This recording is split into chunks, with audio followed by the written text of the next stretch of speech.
Okay, for today's video, kukumpara natin ang best off-road pickup sa Pinas. Ang Toyota Hilux GRS at ang Ford Ranger Raptor.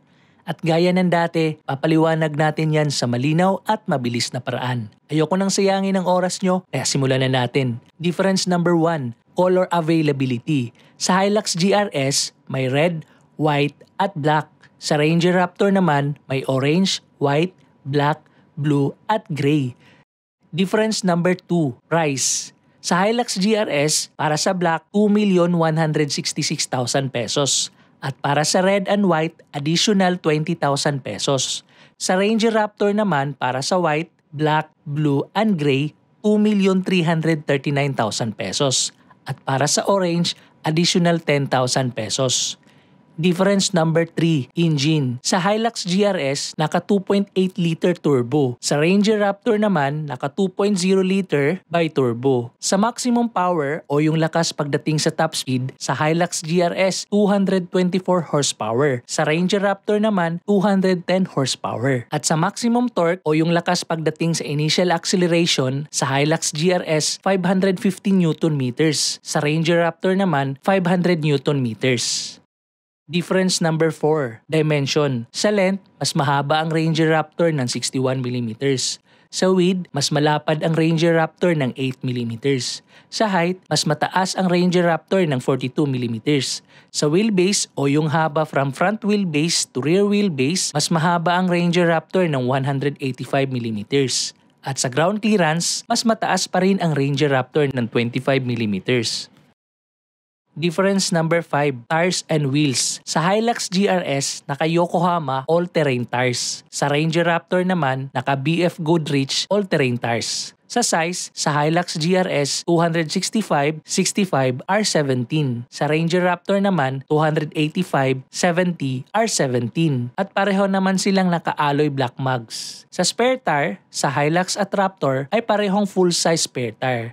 Difference number 6, suspension. Sa front, sa Hilux GRS, naka-double wishbone na may KYB monotube shock absorber. Sa Ranger Raptor naman, naka-double wishbone din na may Fox shock absorber. Sa rear suspension, sa Hilux GRS, naka-lip spring na may KYB monotube shock absorber. Sa Ranger Raptor naman, naka-coil spring na may Watt linkage at may Fox shock absorber.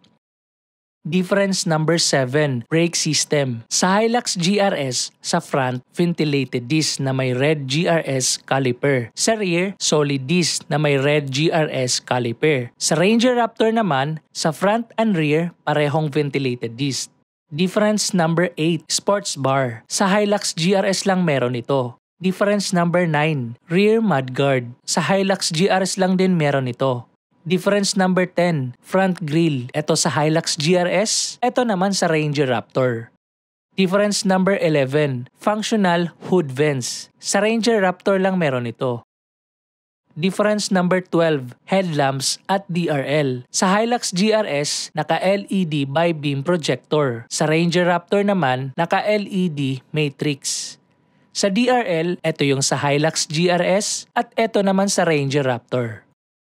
Difference number 13, sun visor. Sa Hilux GRS, sa driver side, walang vanity mirror at walang ilaw. Sa passenger side, may vanity mirror at walang ilaw din. Sa Ranger Raptor naman, sa passenger at driver side, parehong may vanity mirror pero walang ilaw din. Difference number 14, seat and seat belt. Sa seat adjustment, sa Hilux GRS, sa driver side, 8-way power adjust. Sa passenger side, 4-way manual adjust lang. Sa Ranger Raptor naman, sa driver at passenger side, parehong 10-way power adjust. Parehong may seat back pocket, pero ang Hilux GRS, merong built-in 4kg hook. At sa seat belt, parehong naka 3-point seat belt lahat. Kaso sa Hilux GRS, naka red seat belt. Difference number 15, compartment box. Sa Hilux GRS, may isang cool box at may isang standard box. Sa Ranger Raptor naman, may dalawang standard box. Yung isa, may lock option. Kung nagustuhan mo tong video na to, please subscribe naman po sa akin channel.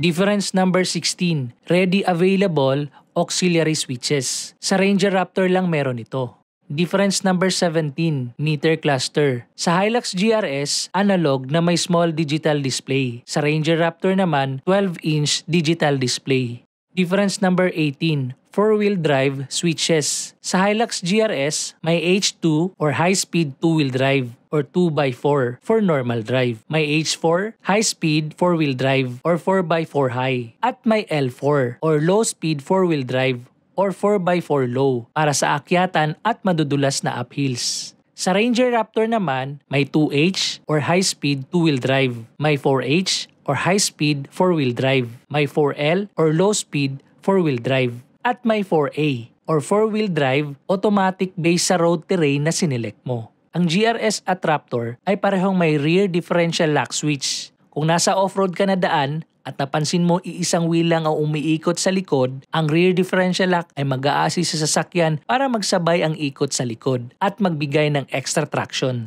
Difference number 19, drive and traction mode switch. Sa Hilux GRS, may Eco, Normal, at Power mode. Sa Ranger Raptor naman, may Normal, Sports, Slippery, Mud, Sun, Baja Road, at Rocky Crawl mode.